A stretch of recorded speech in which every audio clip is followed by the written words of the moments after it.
What's going on, guys? It's Irad, and so today I'm coming up with the latest news regarding StarCitizen, and this is actually some news that was reported to me from the members of my community, whom apparently some of them went to the Hong Kong BarCitizen, and so there's been some questions here with the staff from Cloud Imperial Games who went there and answered some questions, and so these are some of the answers that were given. Some of them include, for example, Todd Pappy, Erin Roberts, so some really serious people here from Cloud Imperial Games who were there and answered the fans' questions. So we got some news regarding Squadron 42. So first of all, I wasn't there, so you're gonna take everything with a pinch of salt. Everything that I'm saying here that was reported could be actually wrong, but usually those sources from my community are quite reliable, so I would trust that they are correct. So, Squadron 42 being removed from the store apparently is not an indicator of anything imminent regarding the release of Squadron 42, but they did not deny that there would be something at CitizenCon regarding Squadron 42 as well. Perhaps a vertical slice, or perhaps maybe some kind of presentation, but it was clear that we should not be expecting to see Squadron 42 come out this year. This is not really news here. We already knew that, right? Regarding Starfield, Cloud Imperial Games are actually excited to see that Starfield is performing the way it does in terms of sales and hype, but they don't see any real issue with competition here, mainly because, as we discussed on the channel as well, and as many people say in the comment section too, Starfield is not competition, it's just another space game, but it's completely different to StarCitizen. Next, we'll talk about 3.20, and apparently we may have a wipe coming up with 3.20 only if they manage to fix some of the duplicate mechanics that have been plaguing the game. So if they cannot fix these bugs here that duplicate items, for example, that there's no need to wipe because it would be pointless according to what was reported. So they prefer to get away from wipes in general unless there's a reason for them. Cloud Imperial Games are also aware that most duping bugs here are existing. They're trying to squash them, and Cloud Imperial Games are also aware of some of the salvage bugs here, and it was said that they would do their best to squash them. Next, the staff over there talked a little bit about the Hull C here, and they believe that the Hull C coming out will give a lot of information regarding how our bigger ships are impacting server performance, but we are not going to be seeing any other big ships coming out after 3.20 this year. However, there was a statement made in passing about wishing to see something big like the Pioneer coming out this year.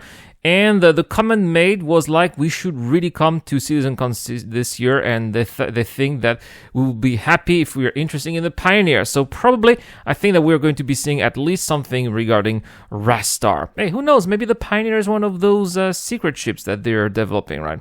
Anyway, the devs talk about their favorite manufacturers here, and Todd Pappy loves Drake, but Erin Roberts prefers the Retaliator for some reasons that will be very clear when Squadron 42 comes out. I really believe that the Retaliator will be very good for smashing some Vandal ships, perhaps. When it comes to ship designs, and especially new and old styles from the same manufacturer, for example, Misk has the Freelancer, which is pretty old, but they have newer ships like the Misk, right? Well, this is something that they actually like. They like the manufacturers to have some kind of history, so that's why probably the Freelancer will not be reworked there. When it comes to AI crew and blades here for simple tasks like mining or salvage here, this will not be in the game until there's more stability. Otherwise, the higher server loads will end up negating their ability to do any basic tasks, basically like we are seeing in bunkers, for example. They talk about the Reclaimer's elevator here, which is unique, and it's the only one in the game that's like that. So whenever there are updates to elevators in game, it tends to break the Reclaimer's elevator, and they know it's a problem, and they know that there are other problems with the Reclaimer, but they can only do so much when they are changing aspects of the game. Salvage mechanics are for breaking bigger pieces into smaller pieces, and that is still being thought up here, but they haven't pushed any, they haven't passed any concept ideas so far. In addition, only ships that have been created with the physicalized component system can be self-death and have their components removed. Older ships that don't have this ability to remove the components manually don't have the physical components integrated to the ships, just placeholder skins. AI systems like ChatGPT will not be used to supplement things in the game because of proprietary reasons.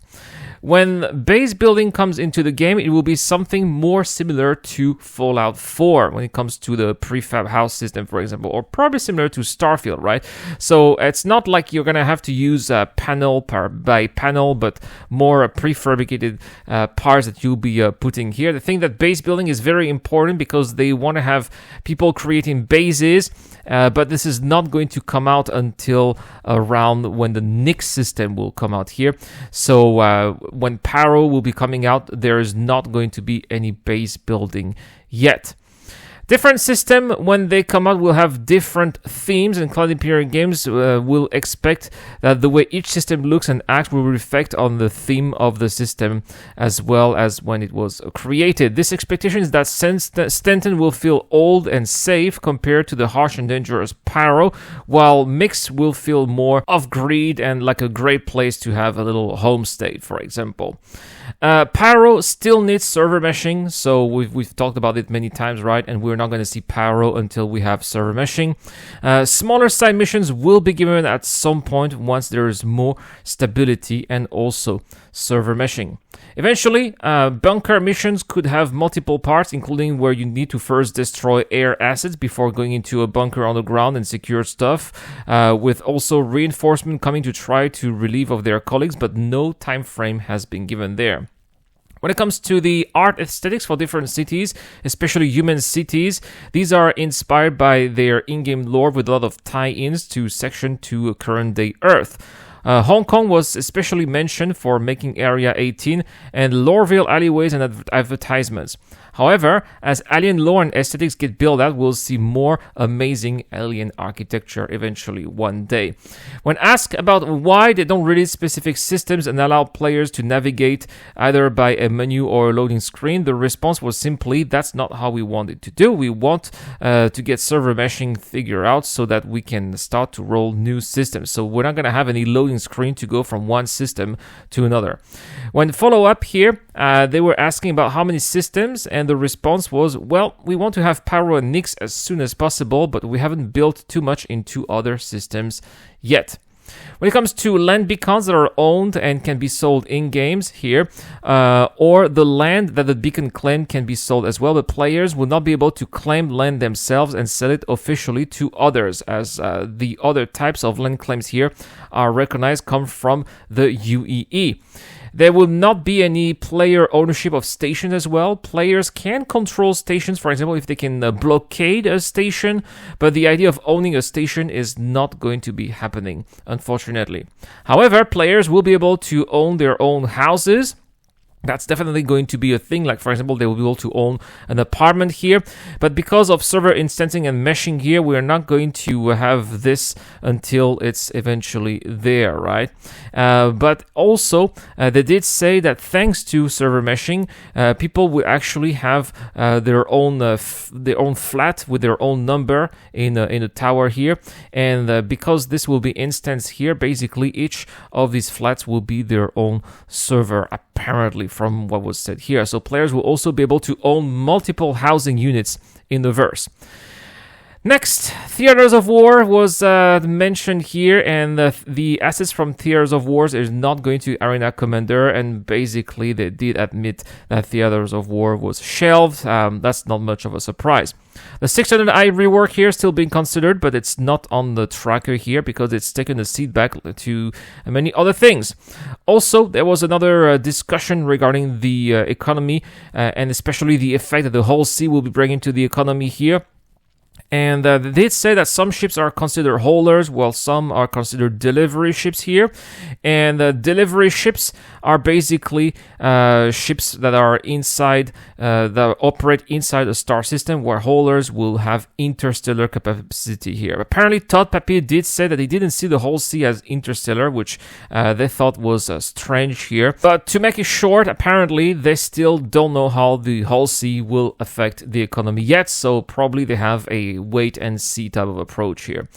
Also, the CIG did realize that it was quite of a mess here when it comes to the updated Cutlass price, and they said that in the future these change prices will be advertised on Spectrum beforehand. So there we have it, guys, but again, take everything with a pinch of salt, because this could be entirely made up, although I don't see what this would be, right? If you want to see those notes from the Hong Kong BarCitizen, I'll put the link in the description down below. This is coming from Star Citizen Base. Thank you so much for watching. Thank you so much to Dr. Falbin, the Power Bowling Fidel, and Zio Crusher. If you want to be supporting the channel on Patreon or via the YouTube Join Membership Program, you'll find the link down there. And also, we've got giveaways. We're giving away a Lynx, we're giving away a Storm, and we are giving away a Fury. If you're a member of the channel, you have automatic access by entering your name, or you can also join for free on Discord via our video sharing contest. Thank you so much for watching. I've been Erad. I'll see you guys later.